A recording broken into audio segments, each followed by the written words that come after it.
mali iyoyo yavauye zvavo vasalenge kuna kimwe nemutamba uyataziteni kuti ine nyika dzinokwana kuita 52 dziri kuisa mali yekutamba iyoyo mufandi ine seksheni yayo yayakatotaurwa nezvayo.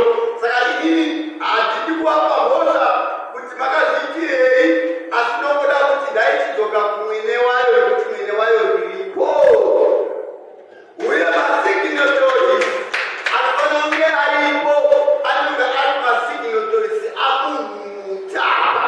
Ndii tichaziva nekuti ndine masoja angu ari munyika, ndine mapurisa angu ari munyika, ndine maovheti angu akatirwira ari munyika, ndine chirikadzi, ndine nherera, ndine mapofu ari munyika anofana kunge achienda mari iyoyo. Ndinotenda imari yakabva patsamba yandakanyora inova yakasainirwa nangoti ndidisclose kuti nyika igoziva samwene mutapa.